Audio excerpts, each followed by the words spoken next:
Good morning. It's 9 o'clock in the morning. The place is just as deserted, if not more so, than when I arrived here. That's not to say there's nobody here. They come out at night. There was folk in the restaurant, there was loads of kids in the play park, and there was folk in here. I wouldn't say it was hustle and bustle, but oh, there's a guy over there. I saw him last night, actually. Yesterday afternoon, he goes about on his moped. But yeah, it wasn't a hustle and bustle, but there was a few folk around. I'm actually looking for a water outlet to see if I can fill up my spare water, like my washing water. I'm going to drink it. Apparently there's meant to be one, but I'm not sure where it is. Anyway, that's me. I've not even had my breakfast yet. Just out the van, and it's lovely and cool just now.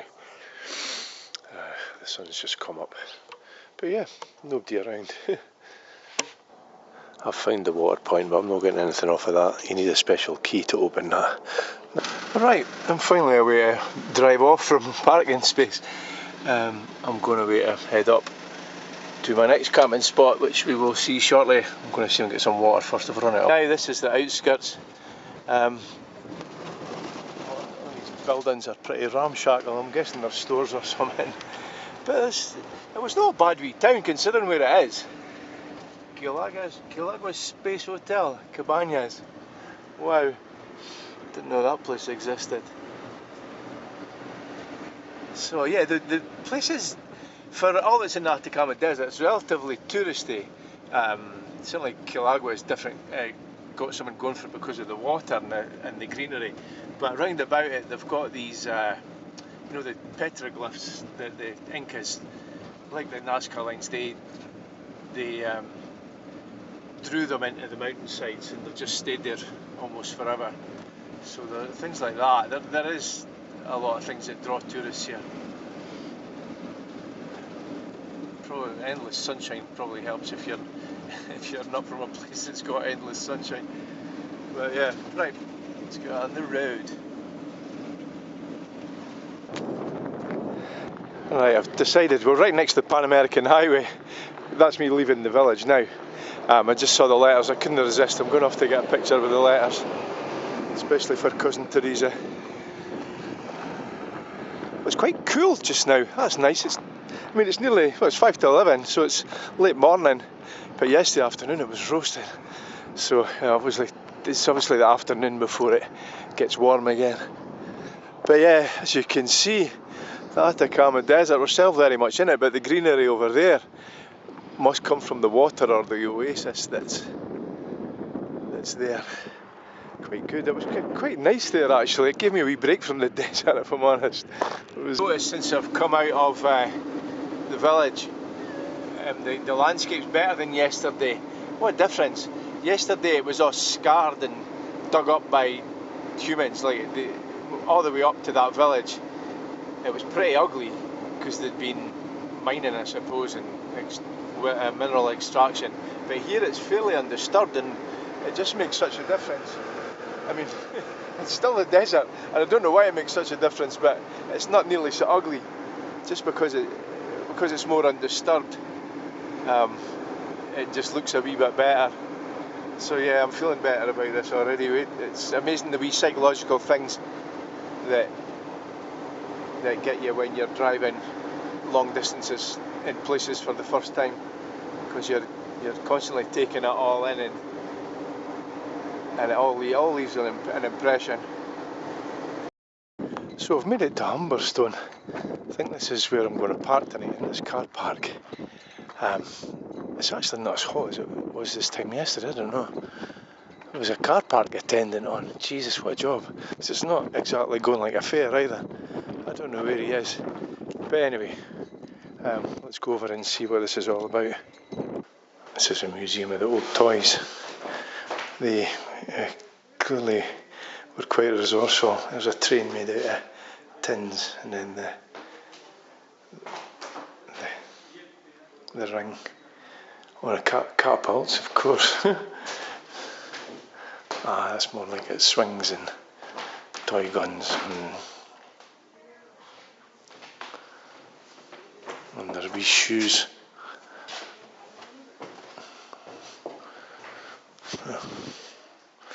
Yeah, they didn't have much.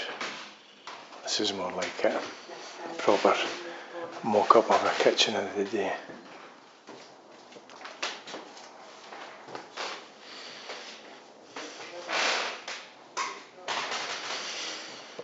These are detached houses here, so I'm guessing this is where the top bosses stayed.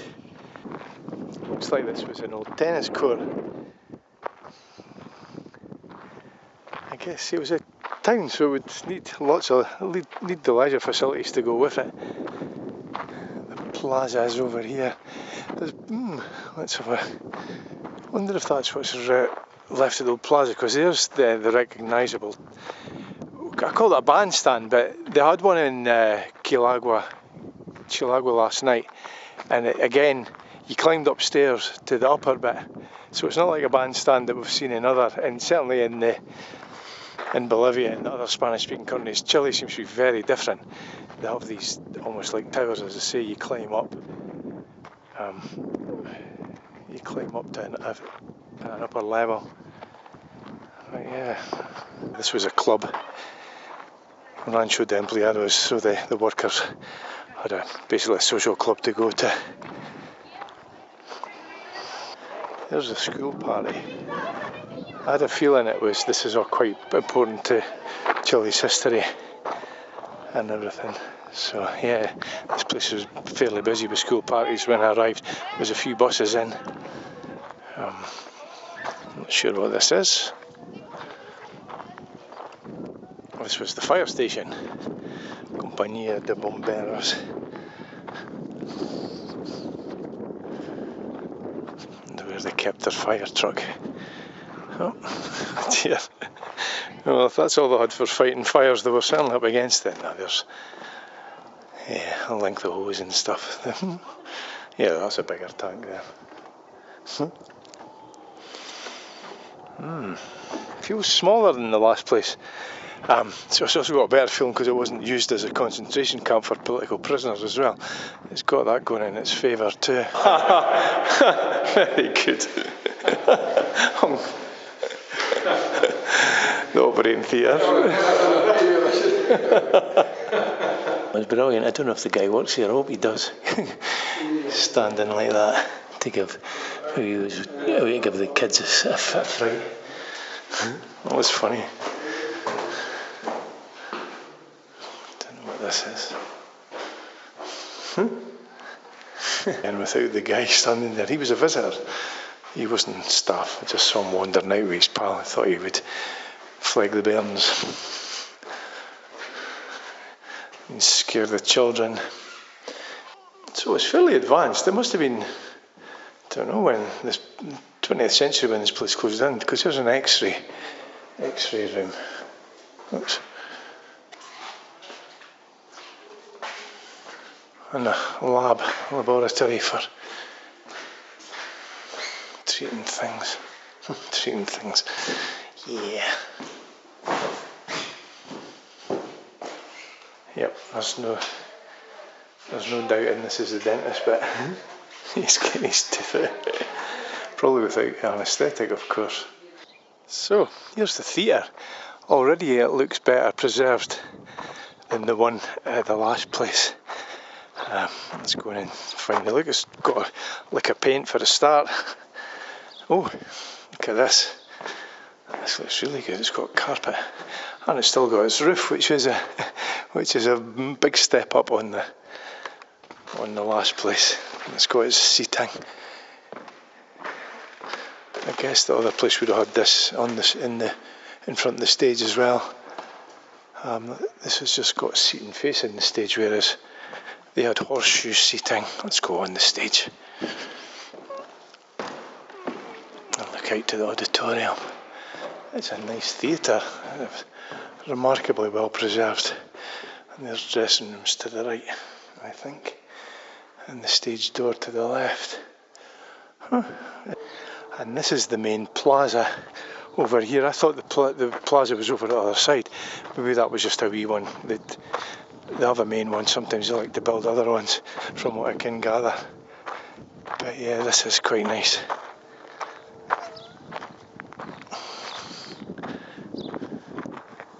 Yeah, it's a bit more interesting over here, where the people spend their leisure time and their daytimes, or their free time.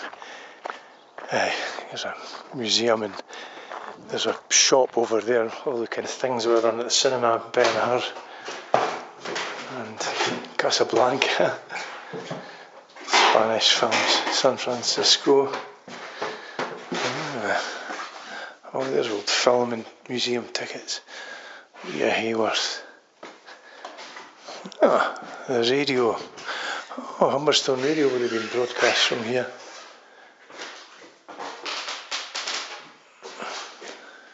Oh, Teatro Pampino. So I guess, yeah, this is a museum to the shows that would have went on at the theatre as well.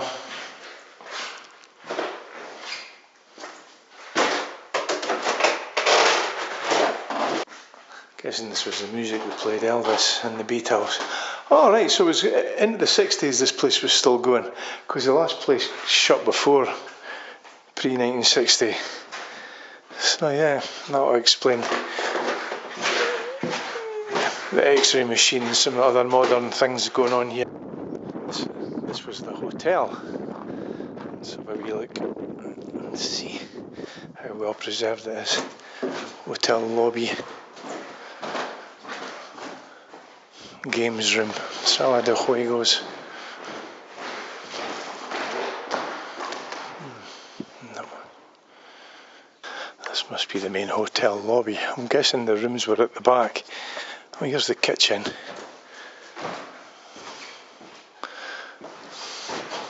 I'll go through the kitchen.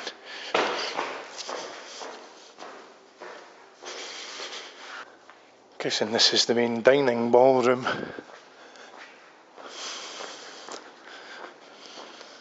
For a hotel, I've not seen much sign of rooms yet. I'm sure they'll come. Oh, there's the bar, of course, the bar, the hotel bar. And what's this? No idea. Yeah, hotel bar's quite big. So yeah, this would have been the ballroom and everything you would come through for your drink. The school part of it, there's the school bell. This would have been a classroom with one remaining desk there. So it would appear this place has got a dark past as well. This is accounts of the massacre of the school of Santa Maria de Iquique in 21st of December 1907. So the massacre wasn't of children. Because it was at the school, my automatic thought was it was children. But apparently it was a familiar tale. It was workers protesting for better rights. And that protest just being crushed by the ruling classes, as they do, unfortunately. So, yeah. So this is a memorial to the workers that died. I'm guessing this is part of it here. They're all protesting outside the main school, of course, the escuela. They're all protesting, and then here's the soldiers coming to crush them. So they must have just opened fire on them all, and that's one way of crushing dissent. Not so good. And then, of course, here's the consequences: a mother and their child distraught over the death of the husband and father. But yeah, it's an example of what went on a lot of places, even in the UK.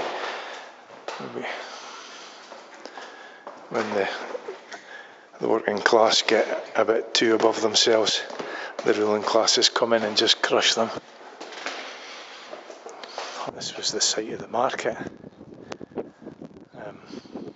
Because one day a week they would come and sell their stuff. I was wrong. It was open from 7 to 9 every day. Being a place for consumer goods, meats, veg, fruit, fishmongers and some services. So yeah, the market was here. Let's see, there was a clock. This was the fountain, obviously. Maybe the clock was up there no longer. So couple of very basic souvenir shops over there. I'm guessing because it's quiet there's only two open, because that whole row looks like it could be shops, maybe in the busy time. But yeah, I think this was the main store, this bit. I'll have a look along there shortly, but we're just in front of the plaza. And I've just bought an ice cream, so we're having a bit of that. This is obviously the church. Very well preserved, considering what was left of the church at the last place. It was just almost a pile of rubble. Wow.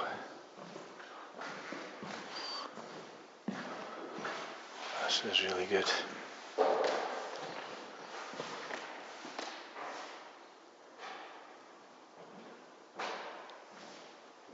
This was the main store. There's the haberdashery and shoes, and then groceries. Main hub of the place for shopping anyway. Oh, there's the butcher,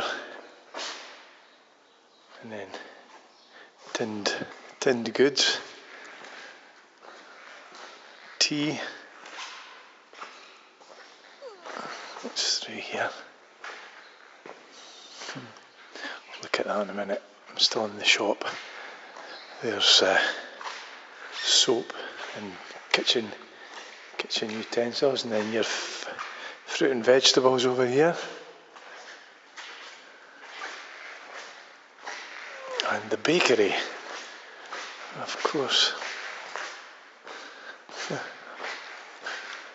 And where the bread's baked. Oh, very good. Yeah, so big. But then it was a big place. A lot of people to feed. That bakery would have been going constantly, I would have thought.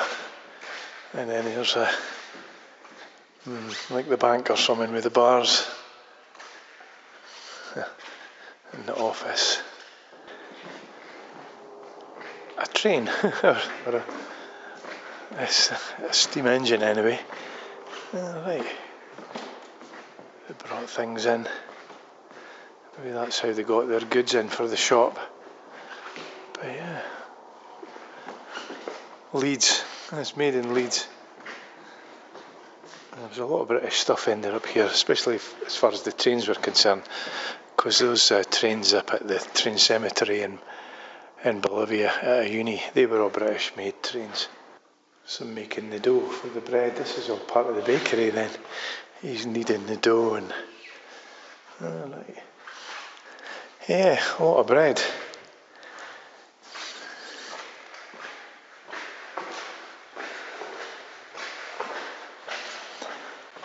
Maybe tea room, I'm guessing. So there was a lot going on in there. I found out on one of the signs that production stopped here in 1961. So that explains all the kind of newer things that have been on display. Because this was going a lot longer than the one I was at the other night. This is far more recent. There's another school as well. That's how big this place. And a theatre, another theatre as well. There's a woman in cleaning. She just appeared out of nowhere. And there's nobody else in here. So I got a bit of a fright. It's the only thing I've jumped more than when I jumped when the guy was pretending to be a flipping dentist. Or, no, it was not a surgeon at the operating theatre. But yeah, it was she. Yeah, so this is the school of the different classrooms. I guess for all the different age groups as well. Another classroom, the blackboard. Very antiquated considering this place shut in the early 60s, but I suppose just before it, I don't know, maybe 1961, still feels a bit old, but this is Chile, of course, it's not the UK. So here's the other theatre. Already it looks nice, slightly nicer than the other one. The chairs have all got covers. Oh, that wouldn't be original. The seats look better quality as well. I wonder. Oh, it looks like they still use it for things. Going by these I don't think these go back to this. Let's go on to the stage, the balcony at the back, and the stalls in front. It's quite a high stage. A piano, I don't know what they would have played here, because the other one had an orchestra, but I meant to take a picture of it. It was divided, there was something in the middle, but there was space at either side of the stage for an old tram. If that wee trams going around here, and then the wee train. I guess we're pulling all this stuff in the factory. And another steam locomotive or steam engine. It's an interesting vehicle. I guess it was like a dump truck or something, filling up the stuff on the back and then driving it. And then a railway wagon of some sort.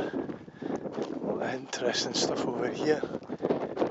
Ex-industrial stuff. So there's a lot of railway stuff here. Here's your bottle shop. I'm guessing you're certainly getting your wines and spirits here. There's Thorn's Whiskey, Greenock in London. Oh, Greenock in London. And all the wines and spirits at the back, I think mostly wines. Very good. Good to know they enjoyed a wee tipple or two. I think so, as far as British Preserved. Plus the actual mock-ups of everything brought it to life between the shops and everything. It gave you an idea. Everything's far better preserved than the last one. The last one was basically ruins, other than the plaza. The plaza was nicer there, but that was about it. Everything else was ruined or semi-derelict. Even the theatre, there was a bit left of that. But no, this was brilliant. This was really good. I'm glad I came to see it. I was going to camp in the car park tonight. But after having seen that Kopek filling station just a wee bit further back down the road, it looked luxurious. And I was looking at it on my app. It's got some nice facilities, it's still got a nice restaurant and cafe. Might even get a shower. You've got to pay for it, but that's fine. I don't mind. I think I'll head over there now. So yeah, there's Santiago Humberstone, Oficina Salitrera. So Salitrera was the name of I think another name for the work they did. But yeah, Oficina Salitrera, Santiago Humberstone. So Salitrera was the name of the factory, what they did.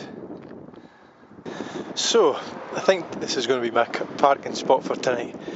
Did a wee bit on my phone earlier. I don't know if I'll use that, but it might be a wee bit noisy. I'm not sure, but it's much better than that parking lot at the Humberstone place, the ghost town museum that I was at. It's got a brilliant cafe, relatively speaking. It's like the YPFs in Argentina. It's developed. It's got a coffee shop and it's modern and comfortable. We'll go and have a look. This is the side door. There's the filling station bit over there. I think the sun's interfering with the lens on that one. But yeah, as you can see, it's really modern. Like, we're in the middle of the Atacama Desert, and of all the shots I've taken over the past few days, it's pretty much been dry and barren. But we've got this. We're right next to a town called Pozo, Almonte. But yeah, this is Kopek. This is the big petrol company in Chile. So, and this is the front door. So you can see why I'm a bit more excited, because at least at the last ghost town, I was camped inside the compound near the toilets. So it was essentially a campsite. It was essentially a campsite, a free campsite, minus the admission to get in. But that was just a bit of gravel. It would have been a bit boring. But yeah, here I got my coffee. You know how excited I get about my coffee. So yeah, I think this is, we'll see how noisy it is overnight. It doesn't usually bother me. I usually watch stuff or listen to the radio, so I've got, it drowns out any ambient noise in the background. And this is us all the way round again.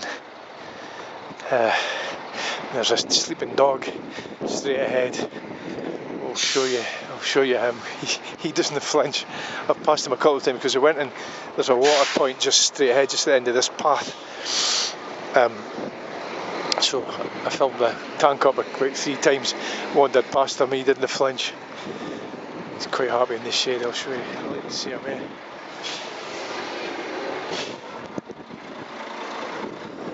Told you. There's another one as well. They didn't flinch, so yeah, they'll keep guard. Actually, yeah, that's a thought. They'll keep guard tonight, which is always reassuring. And this is my spot. It's a bit noisy just now. There's a lot of lorries lining up to get fuel, but hopefully that calms down later on. Might go back for something to eat. I'll certainly go back for a shower. The shower's only about 60 pence, 66 pence, and if they're hot, that's an absolute bargain. Because I've not had a hot shower. I think I've had one hot shower, a couple of warm ones out of the last dozen showers I've had. So, okay, enough of me waffling. So I found my parking spot for tonight. It's at the back of a gas station, but there's a lot more going on here. It's meant to be quiet enough. So plus it's got a cafe and a restaurant, so, and potentially showers as well, I think. So suss all that out. But yeah, guy came out to speak to me there. I'm assuming he's the manager. He saw me filming.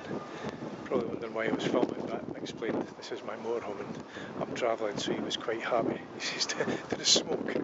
Alright then, I won't smoke. Don't smoke anyway, but yeah, it's not the place to be lighting cigarettes.